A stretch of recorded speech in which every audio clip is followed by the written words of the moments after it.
Invitons à suivre ce puissant message. Que Dieu vous bénisse.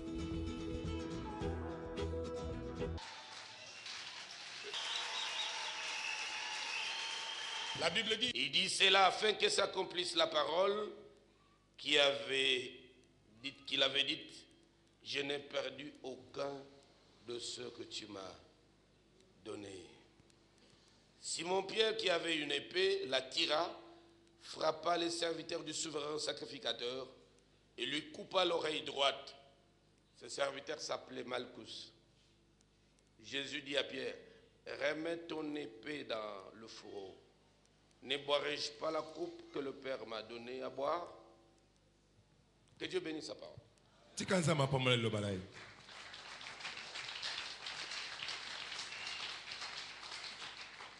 C'est une parole certaine et digne d'être reçue. Que Jésus-Christ est venu au monde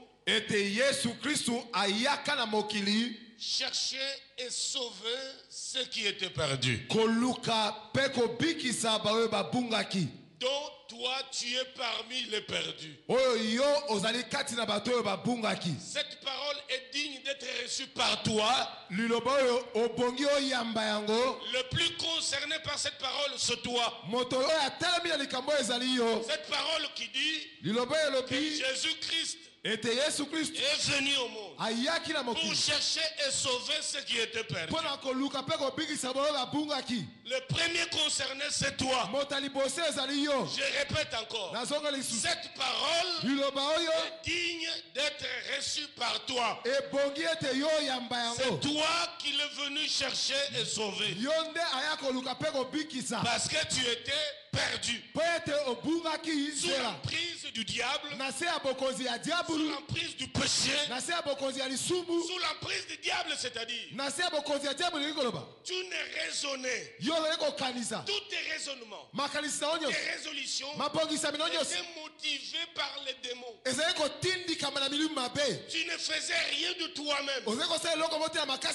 Et il y avait tout autour de toi plusieurs des barrières.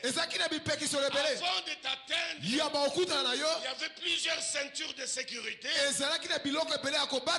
constituées par les démons pour éloigner toute possibilité de ta délivrance et de ton salut.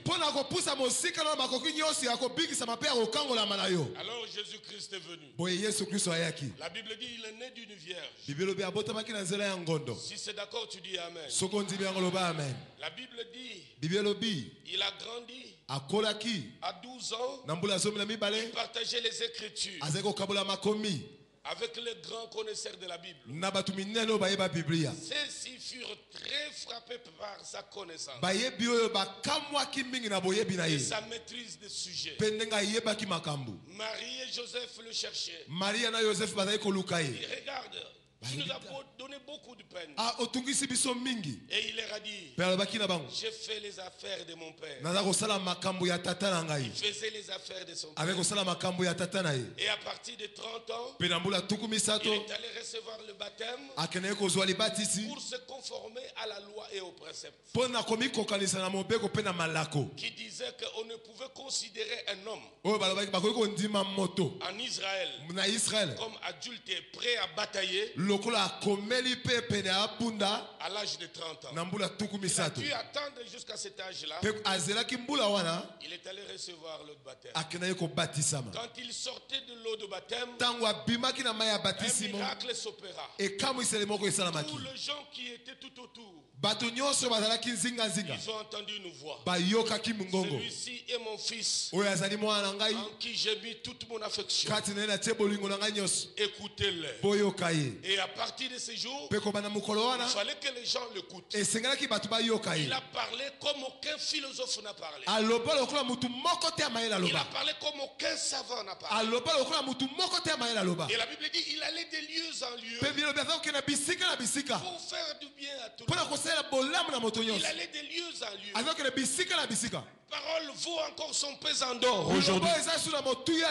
Il allait de lieu en lieu jusqu'ici au ministère Amen, jusqu'auprès des amis qui me suivent à la télé. Tu es en direct avec Jésus. Parce qu'il est le même hier, aujourd'hui, éternellement. Il n'a jamais changé. S'il était physiquement aujourd'hui, c'est pas moi qui allais te parler. C'est lui-même qui allait te parler. Mais parce que la Bible dit, après avoir autrefois parlé de plusieurs manières, Dieu en ce temps de la fin a choisi ses propres fils. Car la chose que le fils ne peut pas faire, il ne trahira jamais son père. Il honorera son père. Il soutiendra son père. Il ne fera ce que le père fait. Il dit que ce que le père dit. Car la voix du fils, c'est la voix du père. Oh, alléluia. Amen. Si tu m'entends, c'est que tu entends mon père. Si tu m'écoutes, tu écoutes mon père.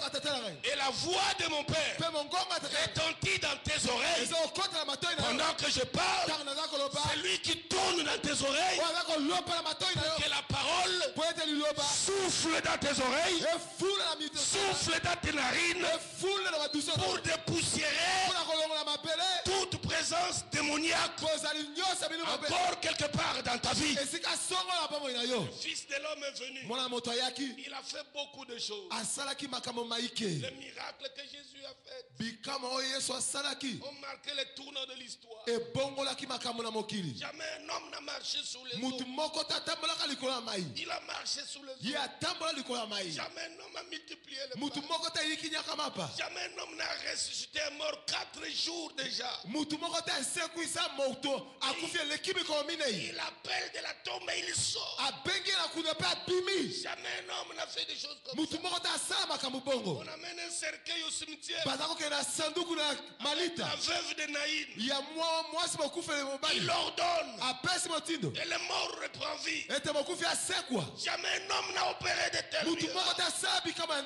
Et parfois il pouvait dire, Père, l'heure est venue.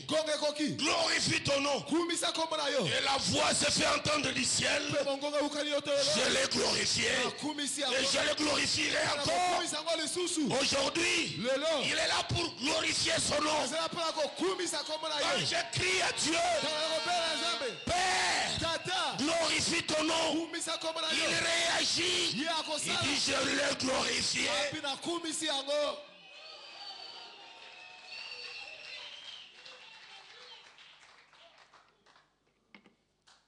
Mais suivons-le à la fin de sa vie. Accompagnons-le à la vallée de Cédron.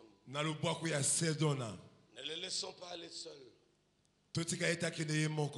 Il se retrouve à un lieu où il avait coutume de se réunir avec ses disciples. En privé. C'est comme un lieu de culte. Ou si tu ne le vois pas ailleurs,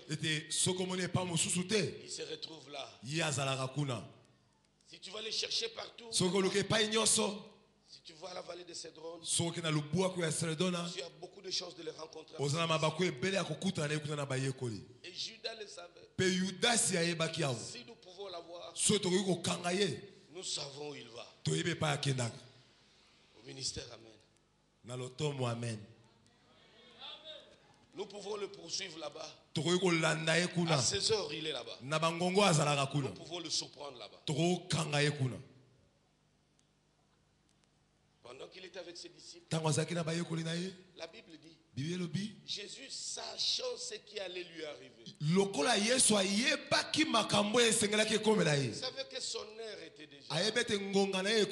Il devait donner sa vie en rançon, son corps en pâture. Ceci est mon corps. Prenez-le et mangez. Il allait tout donner. En plus du salut, il allait donner son sang. Il allait donner sa chair. Sauf une chose, ses os. Parce que ça